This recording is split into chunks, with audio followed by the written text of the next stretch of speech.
아, 그예요, 그?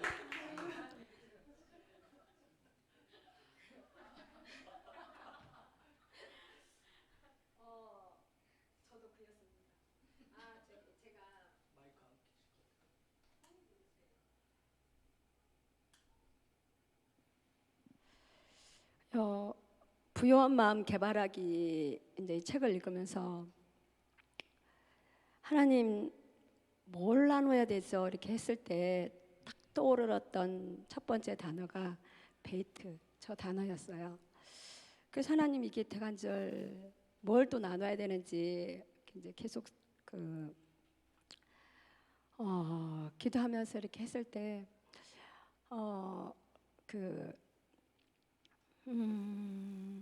그 우리 지난번 토라 포션에 벗게 그 완성했던 그 부분들에 대해서 목사님이 설교해 주셨던 거 생각나죠? 제가 헤브론에 처음 왔을 때 목사님이 매일 집 짓는 이야기만 하셨어요. 예. 그 처음에 저는 그게 집을 짓는다는 게 뭔지를 처음에는 잘 못 알아들었어요. 근데 이제 뭔가 말씀하신 것 같은데 제가 예전에 그 기도 받았을 때 한번 하나님의 성전이 완성되어 간대요. 그래서 제가 그때 생각할 때 나는 구원받았고 성령 받았고 나는 이미 집이 지어졌는데 뭔 집이 지금 완성돼 아직 그만 내 집이 지어지지도 않았다는 건가? 저 이렇게 이제 그런 것들을 잘 몰라가지고 그런 이렇게 생각을 가진 적이 있었거든요. 그러면서 이제 이 이야기 갑자기 떠오르더라고요. 이렇게 부요한 마음 개발하기. 우리가 부요한 마음을 어떻게 개발해야 될까? 이렇게 생각하면서 주셨던 게 우리 법계 목사님 설교 말씀하셨을 때 우리 한 사람 한 사람의 그 조각목에 대해서 그때 말씀해 주셨죠. 그러면서 에베소서 2장 말씀을 주시고 예전에 기도할 때 그 말씀을 이제 주셨던 부분들이 있어가지고 같이 한번 나눠보기로 합니다. 이 말씀을 나누기 전에 에베소서 2장 말씀 좀 띄워주십시오. 2장 1절에서 9절까지 읽고요.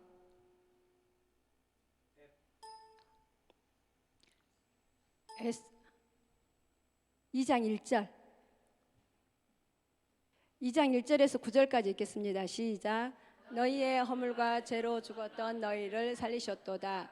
그때 너희가 그 가운데서 행하여 이 세상의 풍속을 쫓고 공중의 권세 잡은 자를 곧 지금의 불순종의 아들들 가운데서 역사하는 영이라.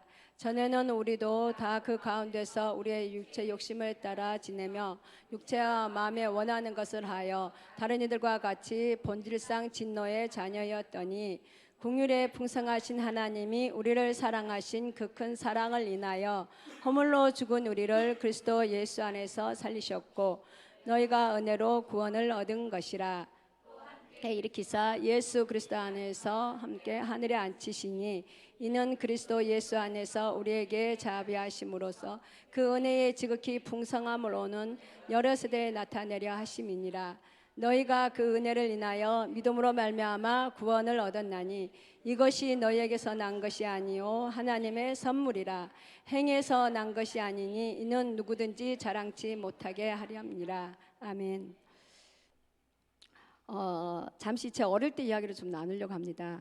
제가 어렸을 때 아마 한 3살, 4살 기억이었던 것 같아요.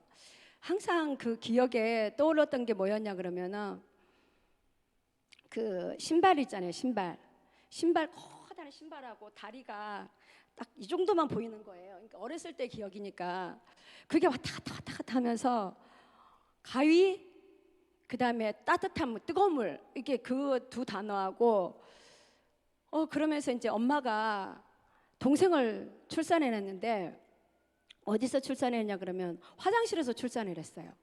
화장실을 볼일 보러 가셨다가 옛날 화장실 있잖아요. 푸세식 화장실, 통시. 그래서 이제 갑자기 막 그 왔다 갔다 그 장면이 떠오르면서 항상 그게 제 기억 속에 있었거든요.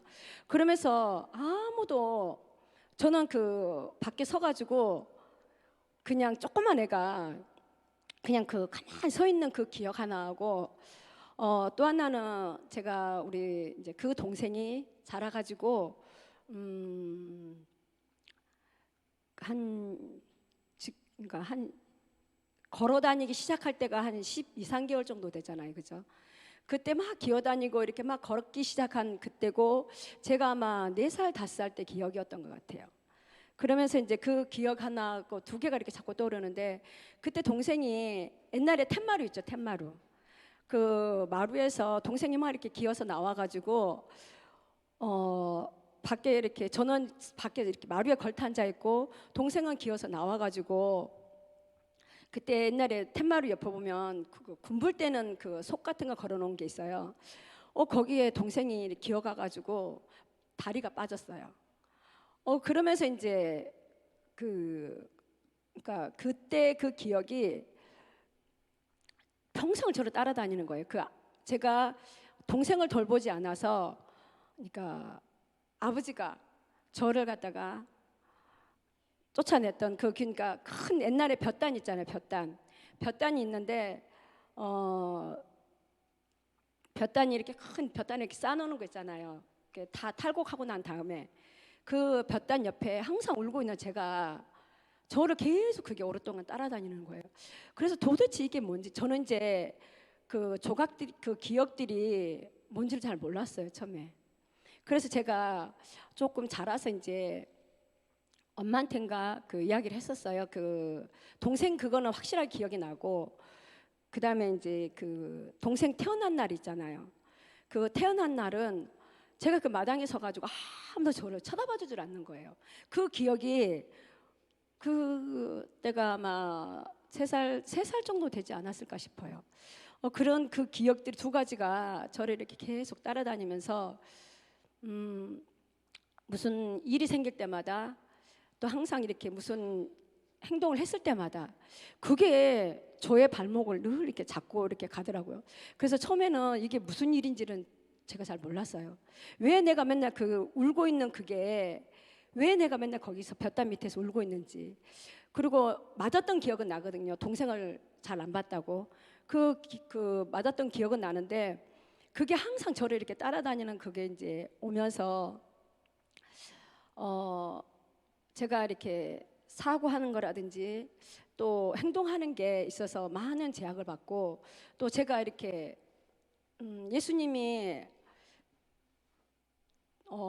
제가 구원받았다고 하고 이렇게 늘 그런 마음들은 있었지만 제 안에 늘 항상 한켠에 그 어렸을 때 아주 어렸을 때 그런 기억들이 저를 이렇게 끌어잡아 당기는 걸 이렇게 늘 느꼈어요. 그러면서 도대체 이게 뭘까? 도대체 왜 내가 이렇게 항상 이런 마음들을 갖고 조그만 일이 생기면 제가 굉장히 공격적인 성향으로 이렇게 바뀌더라고요. 그러면서 이제 그런 일들을 이렇게 지나왔었는데 그 어느 날 이렇게 이제 기도할 때 그러니까 부모님에 대한 그 원망들 있잖아요. 그것들이 늘 이렇게 제 밑변에 자리 잡고 있었던가 봐요. 그러면서 왜 항상 그러니까 제 마음에 항상 나를 그러니까 안 이뻐한다. 항상 나는 제가 9남매의 8번째입니다. 그러니까 그러니까 제가 지금은 이제 제일 큰 오빠가 돌아가시고, 그러니까 태어나서 5살 때인가 6살 때 돌아가셨대요. 그랬으니까 그까지 하면은 9남매의 8번째, 제 밑에 동생은 그래서 늘 사랑받는 존재였어요. 저는 늘 그냥 있으나마나 한 존재. 그러면서 이제 그런 것들이 맞물려 가면서 제 안에 참 그 너무나 이렇게 버겁다는 생각을 많이 이렇게 가졌었거든요. 그러면서 이제 하나님이 은혜 주셔서 제가 이제 구원받고 그 다음에 이렇게 이제 지나면서 왔는데 그러니까 그 어느 때에 하나님이 저한테 그러시더라고요. 저는 이제 부모님이 아버지가 늘 그러니까 엄마 아빠가 아버지가 저는 아버지란 소리를 너무너무 싫어했었어요. 왜냐하면 아버지가 술만 먹고 오시면 저를 때렸거든요. 그래서 아버지가 빨리 죽었으면 좋겠다는 마음을 늘 어렸을 때 갖고 있었어요. 그래가지고 저희 엄마는 이제 잠시 그 이야기도 나누려고 합니다. 엄마는 옛날 그 민며느리 있죠. 민며느리 같이 이렇게 엄마를 데리고 오셨고, 아버지는 학교를 이렇게 잘 다니셨어요.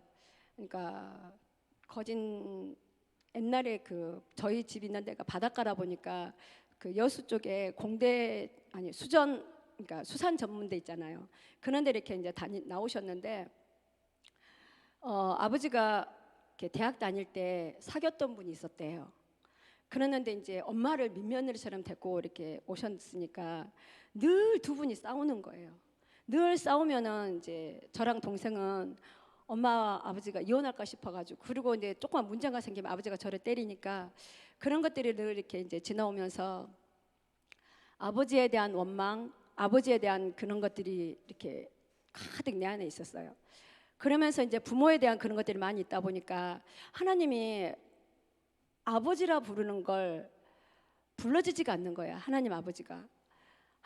내가 그랬어. 제가 하나님이 우리 아버지 같은 사람이 저는 하나님 안 믿고 싶다고. 저는 그런 분이면은 하나님도 안 믿고 싶고 그냥 이렇게 그냥 교회 안 다니고 싶다고. 근데 제가 그런 고백을 하면서 하나님 아버지란 그 고백이 정말 안 나오더라고요. 근데 어느 날 기도하면서 사도신경을 고백하는데 전능하사 천지를 만드신 하는데 내가 너의 아버지다. 딱 그 말씀 한 말씀에 정말 그 아버지에 대한 원망들 있잖아요. 그런 것들이 사라지는 걸 제가 그때 느끼면서 정말 그 아버지에 대한 원망, 불평, 그냥 빨리 죽었으면 좋겠다. 그래서 저희 아버지가 초등학교 4학년 때 돌아가셨는데 눈물이 안 나오는 거예요. 그래갖고 정말 제가 막 그 사람 다 울고 있는데 동생은 불쌍하다 하는데 저한테 불쌍하다 해준 사람이 없는 거예요. 왜냐하면 저는 8번째잖아요. 제 밑에 막내가 있으니까. 그러면 제가 눈물이 안 나오니까 막 찍어서 바르기도 하고 그러면서 막 우는 흉내도 내고 막 그랬었거든요. 그러면서 이제 아버지 돌아가시면 끝나는 줄 알았어요. 좋을 줄 알았는데 살면서 보니까 그게 아니라는 걸 이렇게 이제 지나면서 그걸 느끼고, 그러면서 하나님이 은혜 주셔서 정말 그 부분에 대해서도 회개하고 이제 이렇게 했는데, 그 제가 여기 헤브론에 와가지고 그 왜 제가 그 이야기를 했냐 그러면, 하나님이 우리가 이렇게 법궤가 완성되고 내 안에서의 집이 하나님의 집이 지어져야 된다는 그 하나님의 그 집이 지어질 때 내 안에서의 진정한 그 하나님을 예배하고 하나님을 그 할 수 있다는 그런 마음들, 그 부유한 마음이라는 게 그냥 어떻게 해서 생기는 게 아니더라고요. 보니까는 내가 하나님을 정말 만나지 않고 또 개찾고 내 안에 온전한 그 지성소가 이렇게 지어지지 않으면은 집이 완성되지 않으면은 하나님을 이렇게 제대로 알아갈 수 없다는 그런 것들을 이제 깨닫게 되면서, 제가 헤브론에 왔을 때 목사님이 늘 집 이야기했을 때 그 집이 이 집이라는 걸 이제 조금씩 이렇게 깨닫게 됐습니다. 그리고 우리가 제가 이렇게 또 하나는 법궤에 대해서 이렇게 나누고 싶은데요. 법궤 그 목사님이 말씀하셨을 때 법궤가 이렇게 조각목 하나하나가 이어져서 그 법궤를 이렇게 조각목이 하나하나가 이어져가지고 법궤가 이렇게 완성되잖아요. 법궤가 완성되고 난 다음에 그 위에다가 금을 이렇게 씌우잖아요.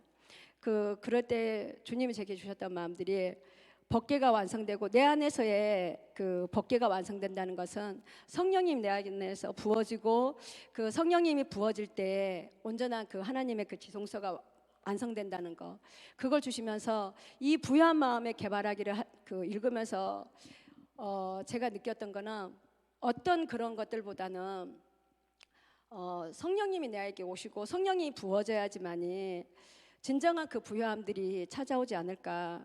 그리고 제가 이렇게 아까 저 어렸을 때 사람들을 잠시 나눴는데, 제가 이렇게 늘 상처가 있고 내 안에 그런 것들이 많이 있다 보니까 그러니까 부부 생활 우리가 가족들과 생활할 때에 항상 그게 먼저 나오는 거예요. 작은 일에도 공격적인 성향이 나오고 내 안에서의 그런 것들이 많이 있다 보니까 그런 것들이 늘 나오는 걸 제가 이제 느끼면서 그 오랜 시간 세월 동안 하나님을 알아가고 그 법궤가 완성되는 걸 내 안에 그 지성소가 집이 지어지는 거에 대해서 하나님이 이제 정말 그것을 조금씩 경험하면서 진정한 내 안의 집이 완성되어질 때 내 안에 그러니까 성령님이 온전히 내 안에 부어지고 그 집이 완성되어질 때 진정한 그 지성사가 생기고 그래서 우리 안에서의 부요한 마음들이 그때 그 마음이 진정한 부요함이 아닐까 이제 그 마음을 이렇게 주셨었거든요. 그러면서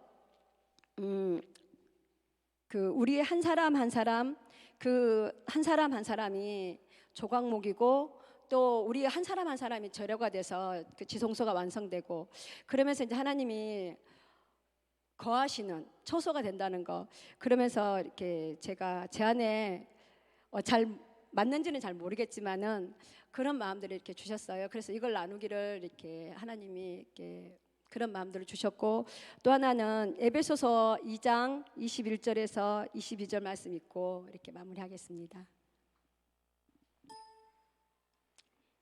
21절, 22절.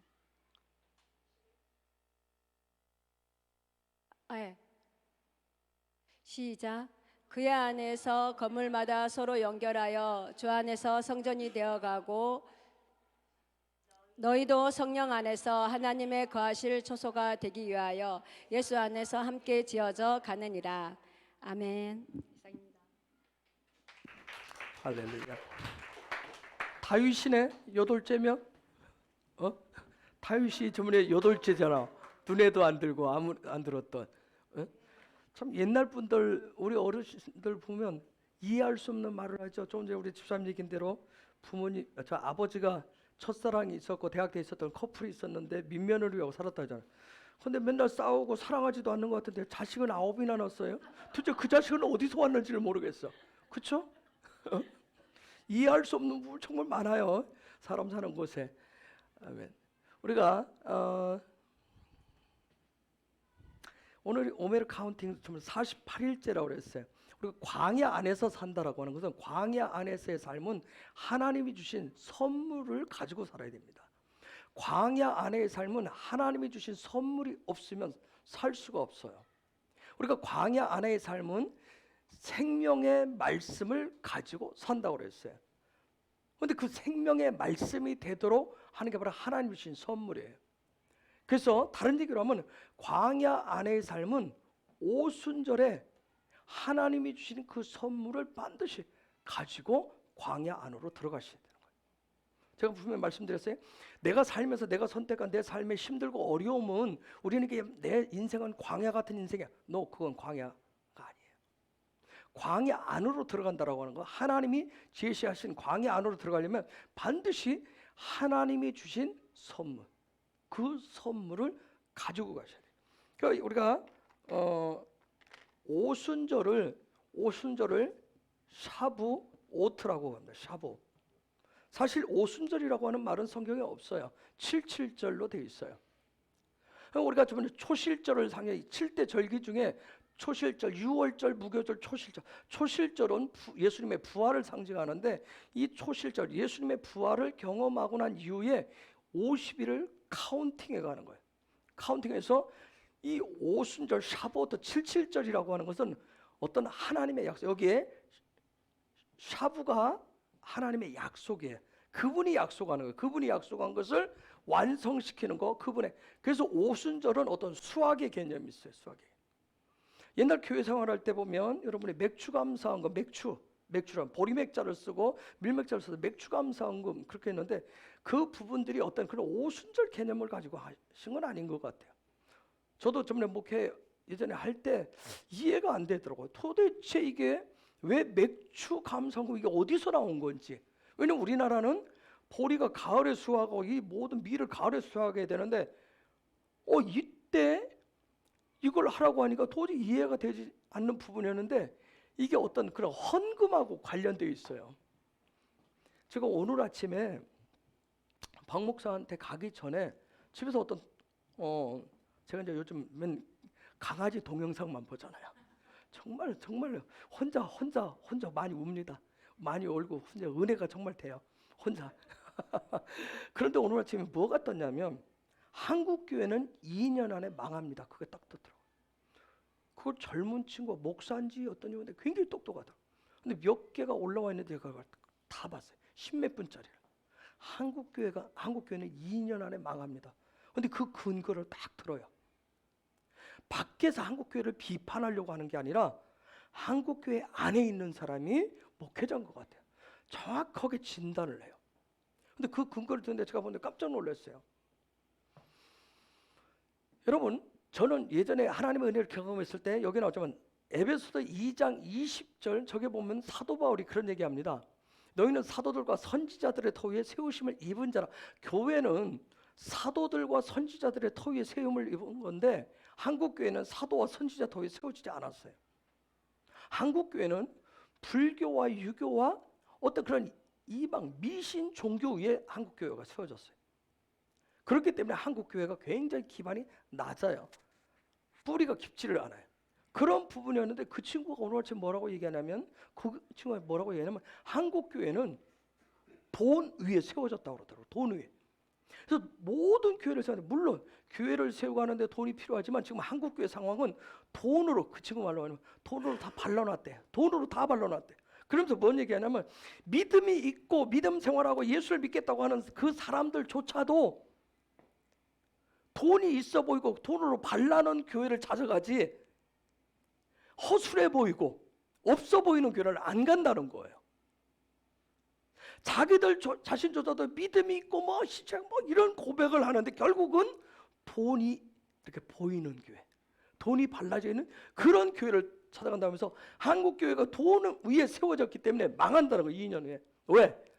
이제 그걸 들더라고요. 코로나 사태를 통해서 온 현상이 뭐냐면 경제가 무너진대요. 지금 경제가 무너지는데 아주 심각한데 뭐라고 했냐면 대한민국이 중국과 이 수출을 맺는 것이 수출하고 수입하는 것이 70% 이상이래요. 중국과 지금 그게 맺어진 거. 그다음에 나머지 20% 30%가 미국하고 맺어져 있대요. 그런데 지금 중국 상황이 어떤 상황이냐? 뭐라고 했냐면 중국의 경제 상황이 우리 IMF 상황하고 지금 똑같이 와 있대요. 아주 심각하대요. 그러면 중국이 넘어지면 한국도 동일하게 같이 넘어지는 거예요. 이게 도미노 현상에다 다 넘어지면 결국은 돈으로 세워진 한국 교회가 다 무너질 수밖에 없다. 그 얘기를 하더라고요.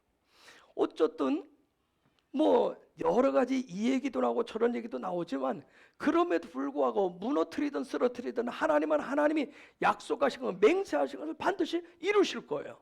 그렇죠? 사람이 무슨 얘기를 하고 사람이 아무리 절망과 좌절과 두려움 속에 있어도 하나님은 당신의 나라를 위해서 당신의 뜻을 창세 때 이미 창세기를 통해서 보여주신 그 비전과 꿈을 그분은 그분의 방식으로 이루실 겁니다. 그렇기 때문에 우리는 물이 바다를 덮은 것 같이 노아 홍수와 같은 그런 놀라운 부흥의 역사를 하나님의 역사를 고대하는 거예요. 어쨌든 이 오순절이라고 하는 것은 하나님의 약속을 완성시키는 거예요. 그분이 약속하신 것들을. 그래서 이스라엘 백성들이 이걸 알고 있었기 때문에 초실절에서부터 매일매일 한 단씩 하나님 앞에 그걸 흔들면서 오메르 카운팅을 했어요. 오메르라고 하는 말이 히브리어로 이건데 제가 말씀드렸어요. 매일 즉 내 듣고 보는 관점을 죽이는 거라고 그랬어요. 이것을 50일 동안 계속 하는 거예요. 그래서 결국은 이 오순절에 하나님의 약속, 내가 하나님 앞에 소원하고 내가 하나님 앞에 소원하는 그것을 얻어내는 게 오순절이 아니라 하나님 그분께서 약속하셨던 당신의 백성들, 하나님의 형상과 모양으로 되어진 당신의 백성들에게 약속하셨던 그것을 이루시는 거예요. 그래서 이 오메르 카운팅을 통해서 하나님의 방법이 뭔가, 하나님의 관점이 뭔가를 계속 매일. 근데 이게 1년으로 끝나지 않잖아요. 지금까지 5780년을 해왔다고 그러고 계속 이 일들을 하면서 하나님의 어떤 섭리의 역사의 바퀴를 계속 돌리면서 그분은 그분의 약속을 이루어 가신다는 거예요. 그래서 특별히 올해 오순절에 하나님이 우리를 향해서 이 그때 약속하신, 아까 우리 장집사님 고백대로 하나님이 찾아오시고 안 찾아오시고는 정말 우리가 누구도 결정을 할 수가 없어요. 그렇죠? 누구도 어떻게 할 수가 없어요. 그분이 정한 때에 개인도 찾아가고 그룹도 찾아가고 어느 민족, 어느 나라, 그 영혼에게 찾아가신다는 거예요. 그런데 올해 성서력으로 5780년 오순절 토라 포션이 다른 애는 다 돌아가는데 왜 올해 이 오순절이 드러나 있대? 올해가 윤년이래요. 이스라엘의 성서력은 달로 치는데 달. 그래서 윤년이기 때문에 이 오순절 토라 포션이 딱 들어와, 이번 주간에 들어와 있어요. 그런데 이런 부분들 속에서 특별한 올해 하나님이 이런 코로나 여러 가지 상황들 속에서 정말 이 해에 하나님이 약속해 놓은 것들을 찾아가는 거. 믿음으로.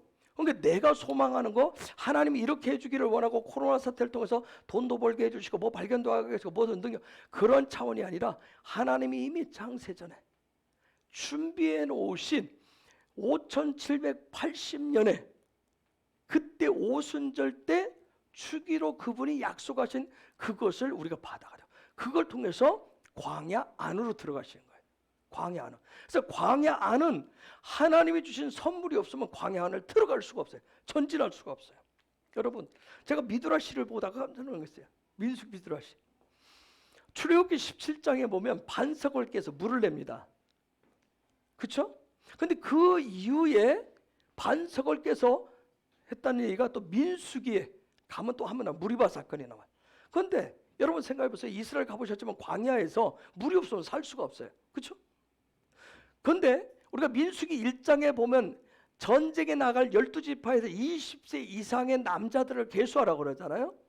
지난주 말씀을 제가 풀었는데 여러분 거기에 하나님이 전쟁에 나갈 만한 나가서 싸움할 줄 아는 애들 20세 이상을 계수하라고 그랬으면 전쟁할 수 없는 애들 있어요 없어요? 그렇죠. 전쟁에 나갈 수 있는 계수를 12지파로 했는데 60만 3,350명이었어요. 그러면 20세 이상이 훨씬 많지만 전쟁에 나갈 만한 사람, 즉 광야 안에서 생명의 말씀을 가지고 살아갈 수 있는 사람들, 그 안에서 순간순간 하나님의 살아계신 말씀을 그대로 적용하면서 살아갈 수 있는 그 말씀을 가지고 갈 수 있는 20세 이상의 남자가 60만 남자. 그런데 어쨌든 광야에서 물이 없으면 살 수가 없는데 그 다음에 이게 어떻게 물을 날랐을까? 한번 생각해 보세요. 뭐 수도관을 놨겠어요? 그렇죠? 물동이로 퍼 날라봤자 얼마나 날랐겠나? 이들이 이동을 하는데 장정만 60만이면 그 위에까지 뭐 여러 가지 하면 우리가 200만, 300만이 먹어야 될 물을 어떻게 했을까? 미드라시보다 깜짝 놀랐어요. 미드라시에서 뭐라고 하냐면 출애굽기 17장에서 랍비들이 뭐라고 하냐면 모세가 해서 반석을 쳐서 물이 나왔잖아요. 그 반석을 가지고 다녔대요. 이동할 때마다. 여러분 이게 믿어지세요? 잘못하면 그럴 거예요. 지금 웃고 에이 설마. 아니요. 여러분 그 반석을 물이 흐르는 반석을 계속 이동할 때마다 갔는데 거기에서 물이 얼마나 많이 흘러나왔는지 12지파의 경계를 다 나눴대요. 그 물이. 이게 도대체 무슨 얘기일까? 여러분 영적으로 감이 오십니까? 요한복음 7장 37절에서 38절 39절에서 예수님이 성전에서 네 배에서 생수의 강이 흘러넘치리라. 그 다음에 계시록 22장 1절에서 거기에서 물이 흐르는데 생명나무가 달마다 열리더라. 물이 흐르고. 아까 했지만 시편 23편에서 또 시편 1편에서 저는 시냇가에 심은 나무가 이게 다 그 부분하고 다 연결. 즉 저와 여러분의 삶의 자리에 늘 반석을 들고 다녀요. 물 나오는 반석을 가지고 다니셔야 살 수가 있어요. 그런데 그동안에 어떻게 가르쳤느냐? 우리 뭐 여기 대선배 목사님도 계시지만 목사들이 꼭 교회에 와야 이 눈으로 보여지는 건물을 지어진 이곳에 와서 예배를 드려야 살 수 있다고만 가르쳐놨어요. 아니라고 하면서 은연중에 그렇게 했어요. 그런데 정말 중요한 것은 여기에서 점검되어지고 여기에서 훈련되어진 부분을 가지고 여러분의 삶의 자리에 반석, 물이 나오는 반석을 가지고 다니셔야 돼요. 그래야 사실 수가 있습니다. 그래야 내 삶의 내 배에서 생수의 강이 흘러 넘칠 수가 있다는 얘기예요. 어쨌든 광야 안에서 제가 오늘 말씀 다 하지 않을게 한 가지만 얘기하고 오늘 그냥 왔으면 좋겠어요.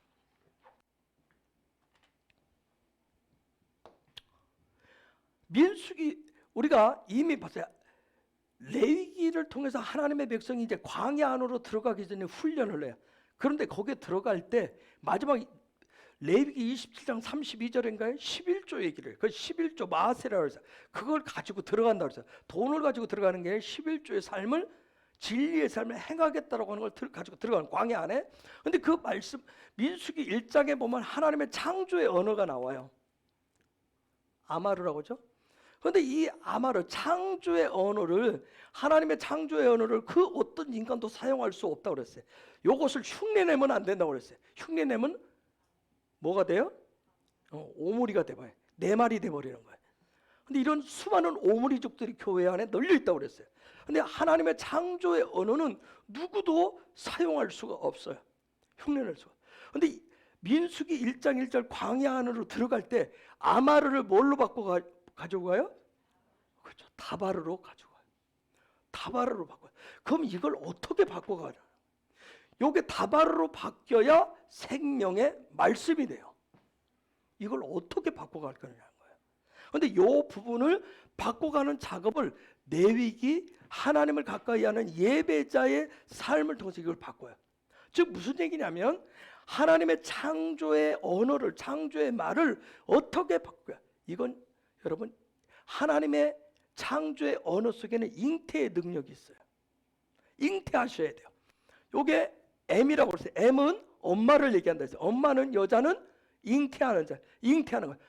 뭔지는 모르지만 레쉬를 머리를 잉태하셔야 돼요. 그런데 그게 머리가 뭔지는 예배를 통해서 레위기를 통해서 배우게 돼 있어요. 아, 내가 잉태한 그 머리가 뭔지를. 그래서 잉태한 요 머리를 뭐 해야 돼요? 출산을 하셔야 돼요. 잉태했으면 사산하면 안 되잖아요. 출산을 하는데 그건 죽은 것 같아요. 이 출산의 과정, 잉태하는 과정이 초실절이라면 출산하는 과정이 뭐겠어요? 오순절인 거예요. 오순절, 여러분 속에 잉태하신, 여러분 속에 예배를 통해서 잉태하신 하나님의 창조의 언어가 출산되어지는 게 오순절이에요. 그러면 여기서 출산되어진 모습이 나의 삶을 광야 안에서의 삶을 통해서 나타나요. 즉 내가 매일매일 매 시간 매 순간마다 내 삶의 문을 열 때마다 그 출산되어진 게 누가 나타나요? 바로 집의 머리인 아들 예수가 나타난 거예요. 예수가 내가 삶의 시간 환경 속에 열 때마다 예수가 나타나져야 그게 생명의 말씀인 거예요. 그렇게 예수가 나타날 때마다 그래서 이 나타난 예수님을 통해서 생명의 말씀을 통해서 광야를 가시는 거예요. 광야 안의 삶을 사시는 거예요. 그래서 그 광야 안의 삶에는 그래서 하나님의 초자연적인 정말 영의 세계에서 하늘의 세계가 이 땅에서 그 광야 안 속에서 실제가 돼서 나타나지는 그런 역사가 있습니다. 한 가지 더 보면 오순절 날은 제물을 이스라엘 백성들이 내기 말씀에 보면 매일 오전 오후로 제물을 드리게 돼 있어요. 양 한 마리씩 쭉 드리게 돼 있는데 이게 오순절 날은 총 양도 드리고 염소도 드리고 황소도 드리고 쭉 드리는데 2개의 빵하고 플러스 26개의 제물을 드려요. 오순절 날에. 이제 여러분한테 물을게. 2개의 빵을 하나님 앞에 오순절에 하나님의 약속의 성취를 위해서 드려요. 2개의 빵을 뭔 얘기할까요? 2개의 빵은 뭘 얘기할까요? 2돌판. 대부분 그렇게 봐요. 2돌판으로 구약과 신약으로 보기도 하고 그렇게 봐요. 근데 저는 다르게 봐요. 2개의 빵을 뭘로 보고 싶겠어요? 왜 하나님의 약속에 성취를 하는데 하나님의 약속, 그분이 약속하신 걸 성취하는데 하나님 앞에 예배할 때 2개의 빵을 드려요. 뭘 얘기할까요? 이스라엘과 이방인을 얘기해요. 이스라엘과 이방인에게 하나님의 약속을, 하나님이 이스라엘과 이방인을 받으시고 하나님의 약속을 성취하시게 돼. 그런데 26개의 제물을 드려요. 오순절 하루에 오전과 오후로 해서 엄청나게 많이 드리죠. 왜 26개를 드릴까? 혹시 깨달음이 오신 분 있으면. 그래, 요즘 내가 오늘 부산 갔다 오다가 그래서 박 목사한테 얘기 드려야 돼. 요즘 정전소가 살짝 선을 넘네. 내가 이제 나쁜 뜻으로 얘기한 게 아니에요. 내가 그랬어요. 오늘 오면서 오늘 요즘 정전도사가 살짝 선들을 넘어가네. 내가 정말 그랬다는 거 오면서 여러분에게도 그런 은혜가 있기를 축복합니다. 아멘. 예, 어떤 선을 넘어가는, 맞아요. 야훼라고 하는 이 이름값이 26이에요. 그래서 오순절에는 3가지가 하나로 나타나요. 오순절에는 중요한 요소가 하나는 야훼 하나님이에요. 그 다음 또 뭐가 있을까요? 오순절에는 뭘 주어져요? 토라를 주어져요. 이걸 누가 대상이 누구예요? 이스라엘이에요. 오순절 굉장히 중요한 부분이에요. 다시 그냥 오늘 요거 끝마쳐요. 여기는 영을 얘기하고 여기는 혼을 얘기하고 여기는 육을 얘기해요. 오순절에는 영, 혼, 육이 하나님의 주신 선물을 통해서 하나가 돼요. 그게 오순절의 축복이에요. 이번 오순절에 내일 저녁부터 해서 우리가 또 금요일날 샤밧, 오순절에 샤밧 예배하면서 정말 이런 영혼육이 하나 되어지는 그런 역사. 그 다음 주일날 오순절 예배를 통해서 또 그 가운데서 영혼육이 하나 되어서 하나님과 하나 되어서 이 광야 안에서, 이 시대는 지금 광야 안에서 살아야 되기 때문에 광야 안에서 생명의 능력을, 하늘의 역사를 드러내면서 살아가시는 저와 여러분들 되기를 예수 이름으로 축복합니다. 그런 은혜가 부어지기를 예수 이름으로 축복합니다. 시간 우리 같이 기도하기를 원해요. 하나님, 정말 이 오순절의 하나님의 역사들을 정말 하나님 당시 이때 주기를 원하시고 풀기를 원하시는 그런 하늘의 말씀들, 하늘의 말씀들이 이 땅 가운데, 우리의 삶 가운데, 나의 삶 가운데 그것이 생명이 되고, 정말 그래서 그것이 생명이 될 때 능력이 되게 하시고 기적이 되게 하시고 변화가 되게 하시고 새로워진 역사가 있게 하옵소서. 내가 광야 밖을 아니라 광야 안을 반드시 통과해야 가나안 땅을 갈 수가 있기 때문에 하나님, 이 광야 안에서 하나님의 생기의 말씀, 생명의 말씀, 하나님의 선물을 성령님과 함께 갈 수 있는 그런 내 영혼 육이 온전히 하나님 앞에서 그런 광야에 살아있는 자로 통과하는 자가 될 수 있도록 하나님, 그런 이번 오순절에 그런 놀라운, 이전과 비교할 수 없는 그런 놀라운 하나님의 선물을 하나님 준비하시고 하나님 약속하신 그런 선물을 받는 자가 되기를 원합니다. 그런 가정이 되기를 원하고 그런 교회가 되기를 원하고 하나님, 그래야 이 땅 가운데, 이 세대 가운데, 이 민족 가운데